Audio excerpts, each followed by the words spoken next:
Muy bien, Miguel, muchas gracias.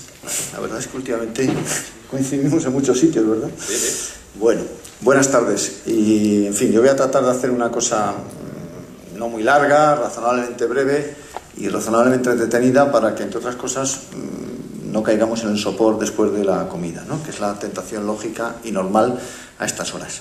Me gustaría un poco...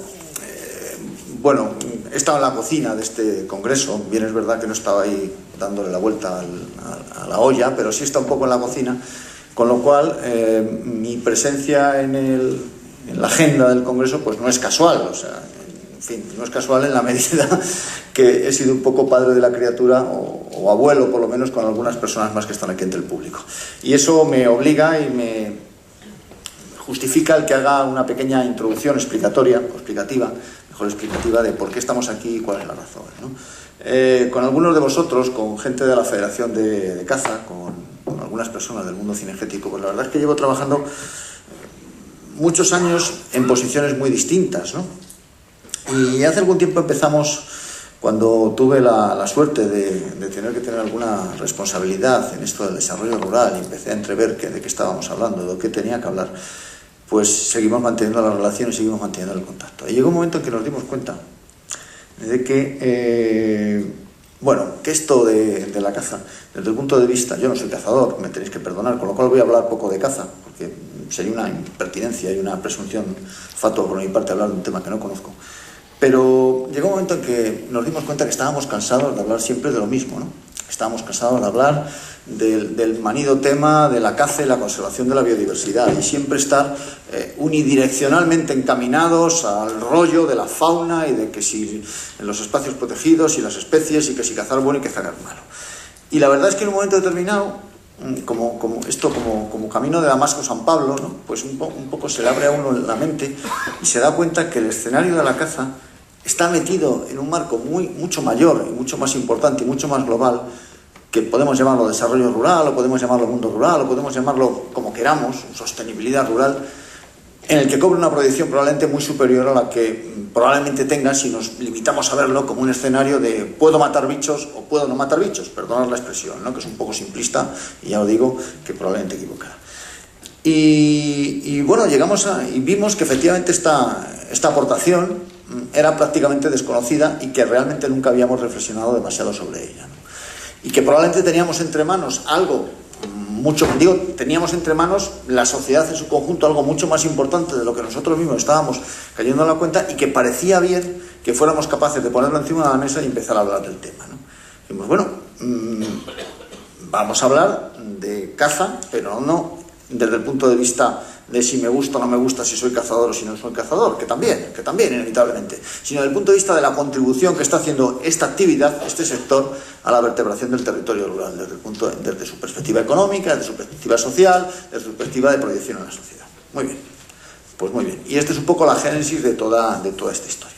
Mi papel esta tarde es un poco la de lanzar la liebre para las dos mesas que va a haber a continuación, una centrada en cuestiones económicas y otra centrada en cuestiones sociales. Y lo que yo pretendo en esta presentación, que además tampoco quiero que sea muy larga, quiero que sea razonablemente breve, porque seguro que tenéis alguna pregunta, entre otras cosas, bueno, porque se supone que soy un director general de la Administración General del Estado y algo se os ocurrirá preguntarle, digo yo, no sé, seguramente alguna cosilla, aunque no sea de mi negociado, pues inevitablemente me querréis decir y creo que es mi obligación escucharos y tratar de responder o por lo menos dirigir hacia el imperfecto, con lo cual la presentación será breve. Pero sí quería centrar un poco en cuál es el escenario, en cómo nos movemos, en qué entendemos ahora mismo por desarrollo rural y qué papel tiene todo esto la caza. Y es más, quería lanzar algunos garfios hacia el futuro sobre cómo creo yo que esto se puede encandilar, si es que se puede encandilar de alguna forma, que creo que sí.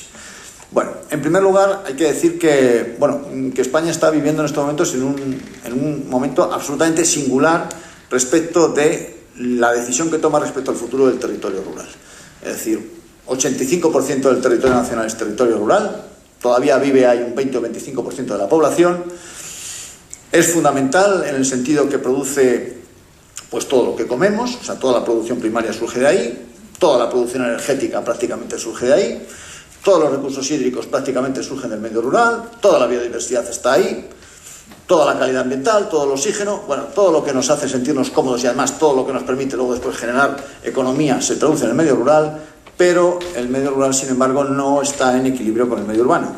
Es decir, no hay una reciprocidad territorial. Si uno pone una pantalla de televisión, ve 8, 10, 15, 25 canales y prácticamente todos los que salen son cosas urbanas y el medio rural no existe. Sin embargo, seguimos siendo un país profundamente rural.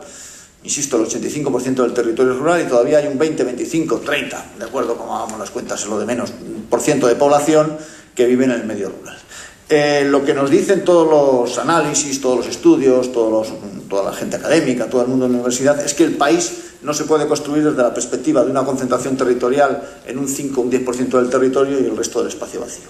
Y lo que nos dicen todos estos análisis es que cada vez más estamos en un proceso de vaciamiento territorial. O sea, cada vez más el medio rural, a pesar de todos los esfuerzos de todas las administraciones, y yo creo que todas las administraciones han hecho esfuerzos en este sentido, cada vez está más vacío, no logramos romper la brecha territorial y cada vez tenemos la población más concentrada. Y además el modelo cada vez se vuelve más heterogéneo en este sentido. Es decir, en vez de ir a una ocupación territorial más o menos homogénea, con pequeños núcleos de población, con una dispersión de las actividades productivas que podría ser posible, pues el modelo es el contrario. Tenemos 2.000 y pico pueblos de menos de 100 habitantes, de los 8.000 que tenemos, y tenemos zonas en el interior de nuestro país con densidades de población que están entre el 1 y 2 habitantes por kilómetro cuadrado. O sea, eso que técnicamente se define como desierto. Bueno, pues muy bien, pues hay vastas extensiones de nuestro país que desde el punto de vista técnico son desiertos poblacionales y que han empezado una marcha atrás que difícilmente puede ser rebatible. Bueno, está claro que un país así funciona muy mal, está claro que eso tiene unos costes económicos, sociales, estructurales tremendos y está claro que tenemos que tratar de evitarlo. Pero también está claro que para que eso funcione tenemos que pensar en cuál es el modelo productivo que ponemos en marcha sobre ese territorio. Es decir, porque al final esto es muy sencillo, es decir, las cosas funcionan en la medida que se genera actividad económica y que se genera riqueza. El resto es gana de hablar y gana de intervenir en las mesas redondas, en los debates, en los coloquios o en los congresos. Si no hay producción económica, si no hay dinero, si no hay riqueza, luego veremos cómo la repartimos, cómo la distribuimos, a quién se la quitamos, a quién se la dejamos, pero si no somos capaces de producir riqueza, pues esto no funciona, ¿no? Y lo cierto y verdad es que ahora mismo nuestro territorio rural, pues en gran medida se está convirtiendo en un vacío geográfico desde el punto de vista de la producción. Es verdad que la actividad agraria sigue siendo un bastión importante del territorio rural. Es verdad que desde el punto de vista estético, paisajístico, sigue modulando ese paisaje, pero desde el punto de vista social y desde el punto de vista económico cada vez tiene menos peso territorial. Nuestra actividad agraria tiende a concentrarse cada vez más en un proceso de intensificación que probablemente es inequívocamente obligado si queremos mantener una actividad agraria que sea compatible en el mercado, dentro de un mercado cada vez más globalizado, lo cual expulsa tierras marginales de actividad agraria que lo fueron en la medida que podíamos mantener esa actividad, pero que ya cada vez lo son menos. El dato es bastante elocuente. En los últimos 20 años se han abandonado 5 millones de hectáreas de actividad agraria, 5 millones de hectáreas, el 10% del territorio del país, y lo que dice la gente que trabaja en estos temas es que en los próximos 10, 15, 20 años pues podremos tener otros 3, 4 millones de hectáreas que también sean abandonadas. Esto sin disminución de la producción agraria, es decir, el país está produciendo igual que está produciendo más, bastante más de lo que producía hace unas décadas y probablemente seguirá produciendo más, pero independientemente de ese input que se va a mantener, la ocupación territorial, y yo estoy hablando de territorio, pues cada vez se va minorando. Una de las responsabilidades que yo tengo, o quizá la responsabilidad fundamental que yo tengo, es tratar de vertebrar territorios, tratar de vertebrar territorios rurales, entendiendo que la vertebración territorial es un proceso transversal que está dirigido a asegurar el uso en la globalidad del territorio y la calidad de vida de la gente en la globalidad del territorio. Es decir, el sitio donde yo estoy, y esto se lo digo mucho a la gente de las OPAs, aunque a veces en las organizaciones de productores agrarios, que a veces no lo entienden bien, no es un lugar agrario. Yo no tengo una vocación agraria en la dirección general, yo tengo una vocación transversal y me dedico a los ciudadanos, sean lo que sean, y se dedican a lo que sean, y me da igual los agricultores que las peluqueras, para entendernos, y me dedico a los territorios, y me da igual que sean campos de maíz, que sean pinares de producción o parques nacionales, me da exactamente igual. Me interesa el territorio como concepto vital y me interesan los ciudadanos que hay como el territorio, porque creo que el territorio es fundamental para que un país exista. Al final somos el territorio que tenemos, y creo que es fundamental atender a toda la gente que vive sobre el territorio. En esa perspectiva, la realidad actual de española es que Hay una vasta superficie territorial que está perdiendo uso. Entonces podemos hacer dos cosas. Podemos olvidarnos del que el país tiene 500.000 de kilómetros cuadrados y pensar que solo tiene 300.000 o 200.000 o los que tenga y los que usemos, y olvidar aquello como un agujero negro, o pensar que realmente con la que está cayendo, y está cayendo una bastante notable, pues no estamos para permitirnos el lujo de dejar improductivo, en el mejor sentido de la palabra o en el peor sentido de la palabra, una superficie territorial tan vasta. Y eso significa que tenemos que hacer un esfuerzo por recuperar la capacidad productiva de nuestros territorios. Cuando yo me enfrento con el tema de la caza o la realidad de la caza, veo que es una potencia económica de primer orden y que es un bastión bastante importante para poner en valor esos territorios rurales. Es más, cuando analizo un poco los datos reales de lo que supone la caza hoy en la sociedad española, me encuentro que no es que sea un subsector de la actividad agraria, que lo es que es el primer subsector. Es que hoy mismamente lo hemos escuchado esta mañana en la inauguración, es que la actividad cinegética en España produce más que el olivar, produce más que el vacuno extensivo, produce más que la leche, produce más que los frutales de invernadero. O sea, realmente estamos hablando del primer subsector económico productivo del medio rural. Produce mucho más que la actividad forestal, evidentemente, y produce mucho más que el turismo de la naturaleza. Con lo cual, bueno, discusiones metafísicas aparte, estamos ante un sector económico. Y estas discusiones siempre son complicadas. Este es un economicista que está poniendo por delante de la economía frente a los valores ambientales trascendentes. Pues no, soy un ambientalista. Pero dicho eso, me parece que es una discusión bastante poco inteligente no darse cuenta que estamos ante el primer sector económico del medio rural. Que supone en estos momentos, dice la gente que está trabajando en ello, del orden de 30.000 puestos de trabajo directos, que te los elevan a 115.000 puestos de trabajo globalmente. El mayor sector consolidador de empleo en el medio rural sería en estos momentos, que supone una superficie territorial afectada de 40 millones de hectáreas, sin duda alguna el mayor elemento productivo sobre el territorio rural que existe, y además que se sitúa en el 70% de su superficie sobre territorios privados.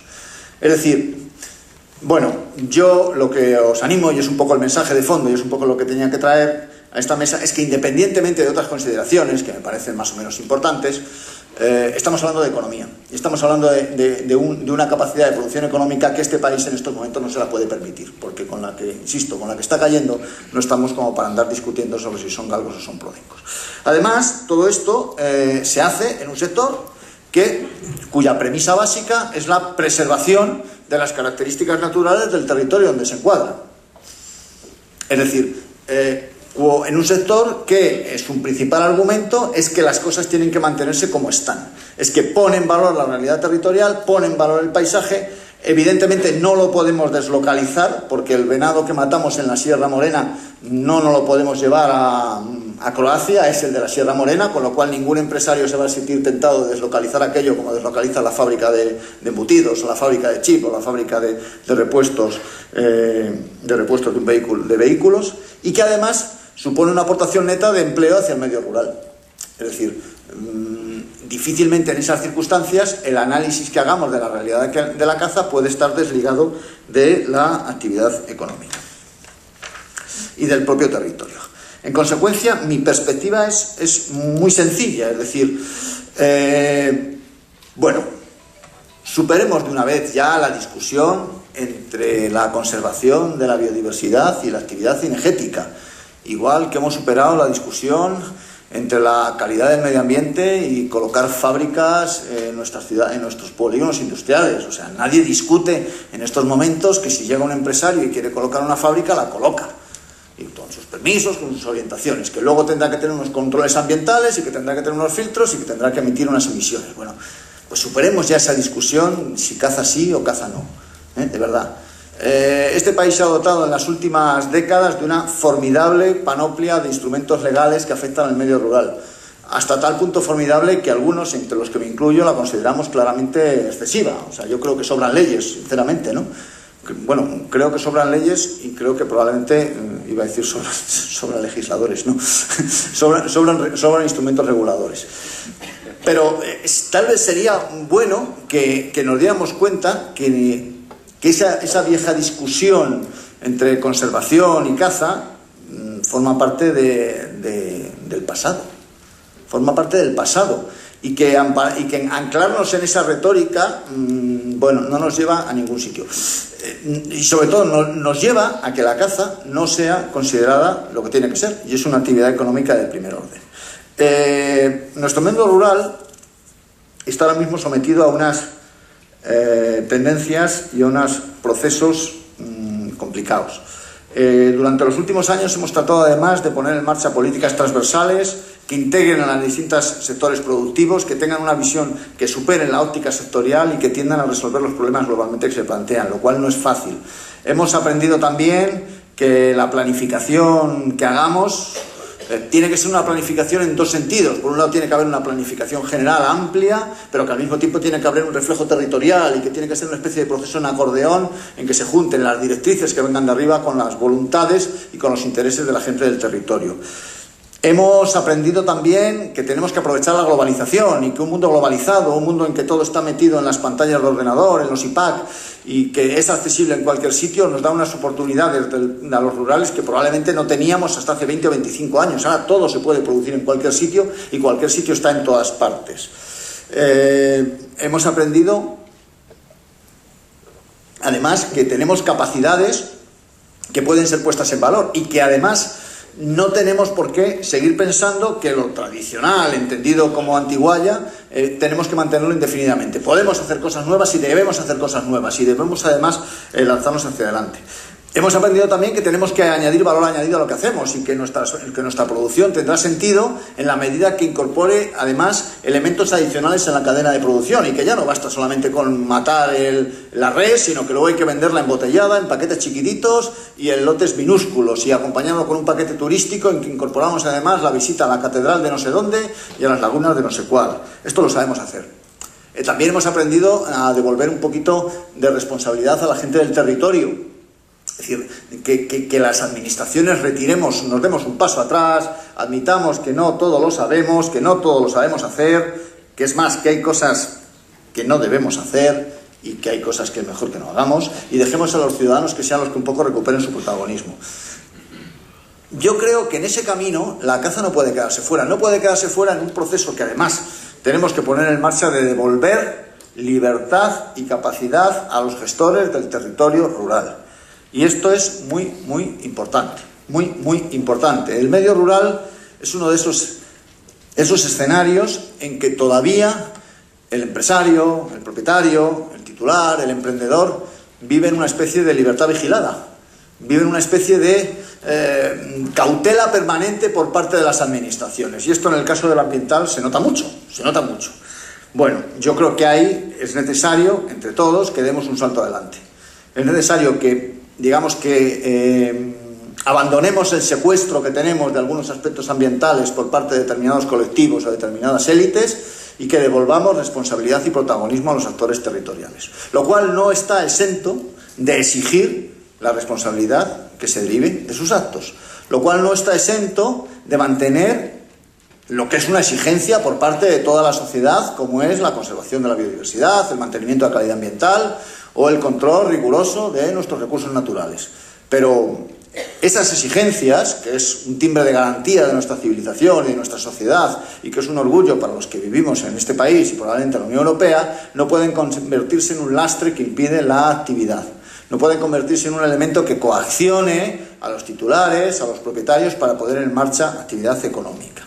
Y en esto todavía tenemos en el medio rural que avanzar y avanzar bastante.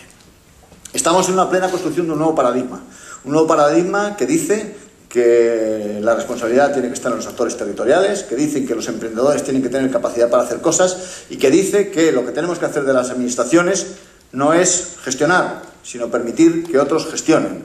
Que lo que tenemos que hacer de las administraciones no es crear empleo, que no lo creamos, sino permitir que otros creen empleo.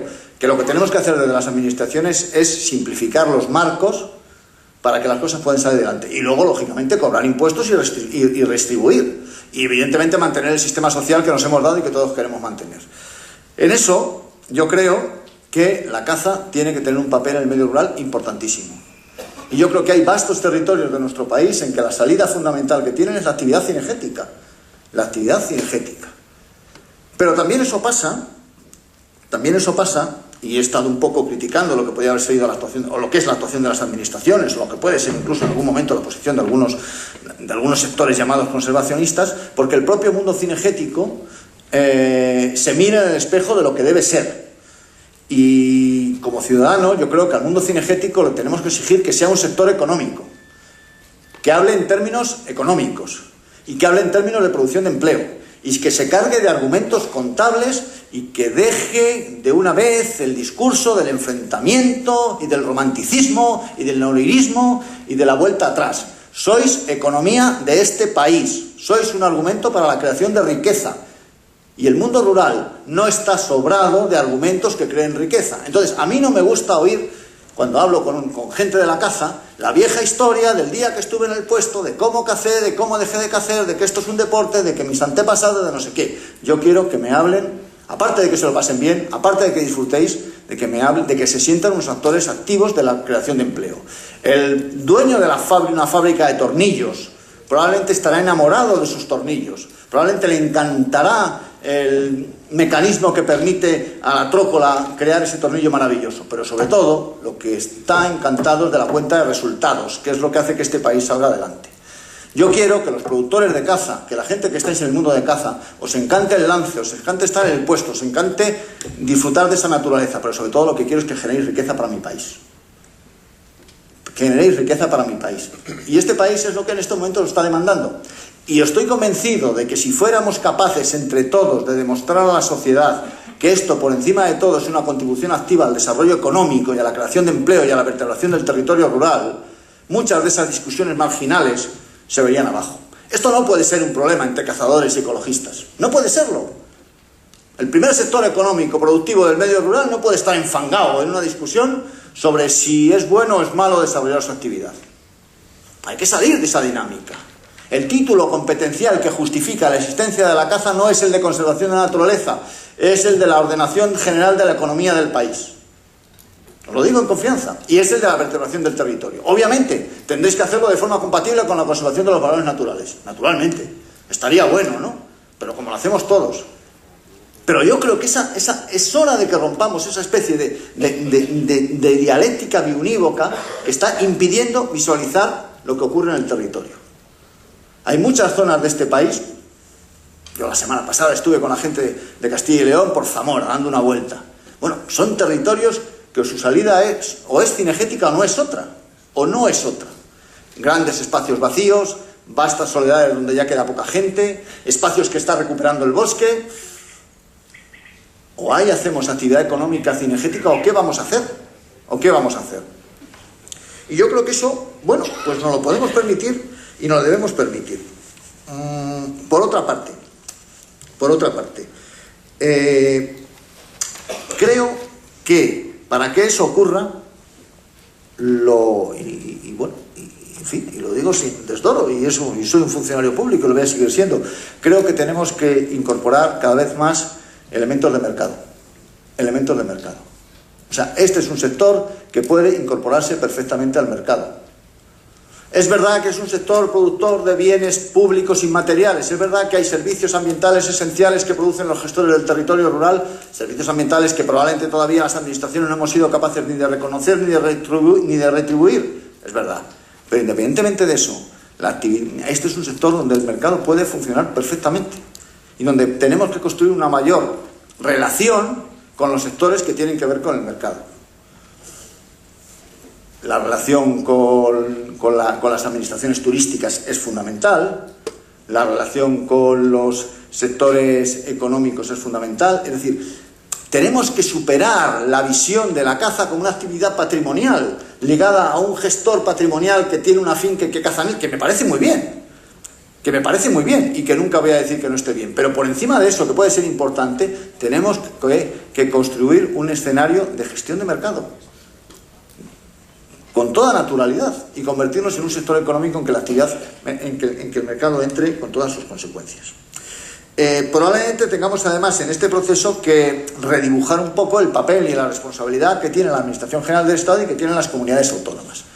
Y probablemente tengamos que ser un poquito más agresivos e incisivos todos y mirarnos un poquito más en el espejo para superar debates de décadas que no somos capaces de resolver. O sea, no puede ser, y vuelvo a lo de antes, que una actividad económica que genera 30.000 puestos de trabajo directos, 115.000 indirectos, 3.000 millones de euros y que es el principal argumento económico del medio rural, todavía no seamos capaces de haber organizado una licencia de caza nacional, una cuestión unitaria para que un señor pueda cazar. Esto no hay por donde... No se entiende. Bueno, es que esto no es la Bonoloto. Es que esto no es la beneficencia, ni somos Cáritas. No, o sea, es decir, eso solo se entiende desde la falta de esa visión territorial y desde esa falta de esa visión social. Entonces yo creo que hay, las administraciones, tenemos que superar a esa tendencia chiquitita que tenemos a vernos nuestro propio mundo y nuestra propia intrainterioridad y entender que lo que estamos hablando es de lo que estamos hablando. Voy muy rápido, perdonadme, pero es que no quiero comerme todo el tiempo y quería dejaros algunas ideas encima de la mesa. He hablado de simplificación y quiero reiterarlo un poco.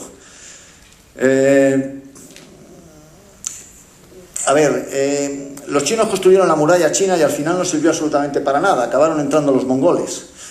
Y bueno, nuestras ciudades no son ahora más seguras que hace 500 años cuando tenían murallas, no, menos seguras que hace 500 o 1000 años cuando tenían murallas a su alrededor. El exceso de regulación y el exceso de normativa no hace que un país funcione mejor, a veces hace que funcione peor o que no funcione. Yo creo que entre todos y con un poco de sentido común y mirándonos al espejo, y para esto las crisis vienen extraordinariamente bien, debemos mirarnos a la realidad jurídica normativa que hemos hecho del medio rural.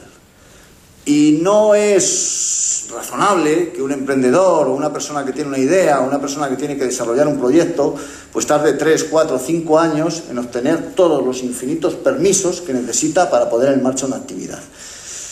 Y no es razonable, insisto, que estemos ante un sector que esté permanentemente vigilado. El mundo de la caza es mayor de edad y la gente que estáis en el mundo de caza tenéis que asumir que sois mayores de edad. En consecuencia, no hay ninguna razón para que seáis una administración vigilada o para que haya dudas sobre vuestra capacidad para cumplir las leyes. Y tampoco hay ninguna razón para que si no cumplís las leyes os apliquen la correspondiente denuncia, sanción o lo que proceda. Es decir, lo que no podemos es convertir el sistema preventivo en la norma común del funcionamiento de las administraciones. Y en el caso del medio rural esto suele ser así. Esto suele ser así en muchos casos, no necesariamente en muchos casos. El mundo agrario, por ejemplo, no es así. El sector agrario no funciona con un sistema preventivo. Sin embargo los iconas, para entendernos, la gente que venimos del ámbito de lo forestal y de lo ambiental, sí trabajamos así. Bueno, yo creo que va siendo la hora de superar eso y de ir a un esquema mucho más simplificado, que no tiene, y experiencias hay, por qué resultar menos conservacionista o no tiene por qué poner en peligro los valores naturales, ¿no? Hay que devolver capacidad al territorio, hay que devolver capacidad a los actores territoriales, hay que dejar que las cosas ocurran y luego hay que exigir responsabilidad. Hay que exigir responsabilidad con todas sus consecuencias. Pero, lógicamente, si no damos libertad, difícilmente podemos exigir responsabilidad, ¿no? Y esa exigencia de responsabilidad también tiene otro correlato añadido y se llama profesionalidad. Es decir, tenemos que construir un sector económico con capacidad empresarial y que pasa por una construcción de profesionalidades. Es decir, ningún sector productivo está menos representado en el ámbito académico que pueda ser el sector cinegético. Hay decenas y decenas de cátedras que hablan de agronomía, hay decenas y decenas de cátedras que hablan de ciencia forestal y sin embargo hay pocas cátedras que hablan de ciencia cinegética. Yo estudié una asignatura que se llama caza y bueno, aquello pues no era para nada comparable con lo que estudiaba cuando estudiaba silvicultura o con lo que me imagino que los compañeros veterinarios estudian cuando estudian zootecnia o los agrónomos cuando estudian pues fitopatología, o sea, es que no tiene nada que ver. Esto siempre ha sido considerado como una especie de cosa externa, un poquito, bueno, tal, la caza, sí, lo lleva, tal. No, mire usted, es que esto al final es como la Cenicienta, es decir, el más triste o el más desconocido es el principal argumento, ¿no? Y bueno, y todo esto lo digo por una cuestión de fondo, y vuelvo al principio del correlato y ya acabo la intervención. Porque realmente el territorio lo necesita. Es decir, vamos a ver, cuando Es decir, esto no es una especie de capricho o quedar bien con un colectivo. Montar esto, el Congreso no ha sido el resultado de una buena amistad que la tengo con algunas de las personas que están aquí y decir, bueno, vamos a ver cómo organizamos algo. No, esto parte de la convicción de que gran parte de los territorios de este país, su futuro económico y la viabilidad social pasa en gran medida por la actividad cinegética. Pasa en gran medida por la actividad cinegética. Y pasa en gran medida por crear empresas, por crear tejido económico, por crear estructura administrativa y por volcar lo que es una política actualmente de corte patrimonial y defensiva hacia una política de corte gerencial y expansiva. Y me lo creo sinceramente. Y además creo que sería bueno para el país. Y creo que estamos ante una buena oportunidad. Mirad, las crisis... Yo no, la verdad es que he tenido mucha suerte como funcionario, porque a pesar de que llevo 10 trienios en la administración, esta es la primera crisis gorda que me he pillado. Hasta ahora, bueno, a mí me pagaban por gastar, ¿no? Y si ejecutaba bien el presupuesto a final de año y me gastaba todo, pues era mejor técnico, mejor gestor o mejor funcionario que si no me gastaba las cosas. De pronto me he enfrentado a una crisis y me está siendo muy inteligente, porque llevo muy ilustrativo, porque llevo 2 años dándole vueltas a esto. Y llevo 2 años reflexionando hasta qué punto tenemos que construir cosas para no tener las situaciones en que estamos viviendo. Y la primera reflexión a la que llego es que, primero, que no podemos pensar en que siempre aparece por detrás el dinero público que arregla las cosas, porque el dinero público no existe. Y segundo, que fundamentalmente lo que tenemos que hacer es crear estructura económica estable que permita tirar para adelante. Si no hay estructura económica estable, no tiramos para adelante. Y en cuanto a la construcción territorial, que me parece fundamental, y creo que pueden venir cosas de fuera. Sería magnífico que Bill Gates decidiera poner en Tomelloso su nueva fábrica o su nuevo centro de know-how, de software para los ingenieros más inteligentes del planeta. Sería magnífico, pero no es probable que Bill Gates decida irse a Tomelloso. No es probable. Puede ocurrir, a veces ocurre. Pero en cualquier caso, lo que no podemos es despreciar la puesta en valor de los recursos que tenemos sobre el territorio. Hace 15 días daba una charla parecida hablando de política forestal. No puede ser que un país que produce 50 millones de metros cúbicos de madera al año solo corte 15 y se quede tan tranquilo, en una circunstancia que está importando 25 millones de metros cúbicos de madera desde el exterior. Bueno, pues con la caza digo 3/4 kilos de lo mismo. Es decir, no puede ser que en estos foros nos reconozcamos como una potencia cinegética, no puede ser que nos digamos estas cosas y que sin embargo no demos el salto adelante. Hay que dar el salto adelante de convertirse en un sector. El territorio lo necesita y la gente también. Y eso la administración podemos echar una mano. Algo podemos echar una mano. Desde luego algunas perspectivas y orientaciones tendríamos que cambiar, desde luego. Pero sobre todo, el sector, tenéis que impelirnos a que lo hagamos. Y tenéis que abandonar esa visión endogámica y cerrada para entender que sois un argumento fundamental, si no para el desarrollo del país, que sí, por lo menos para el desarrollo del medio rural. La razón de este congreso es que la caza es un puntal del desarrollo económico del medio rural. Y puede serlo en silencio o puede serlo en visible. Desde luego, cuanto antes sea visible y cuanto antes se haya reconocido por la sociedad, mejor. Y probablemente las otras discusiones marginales que a veces cobran el protagonismo, pues aparezcan como lo que son. Absolutamente, en el fondo, y permitirme la confianza, banales e innecesarias. Y nada más, queda a vuestra disposición.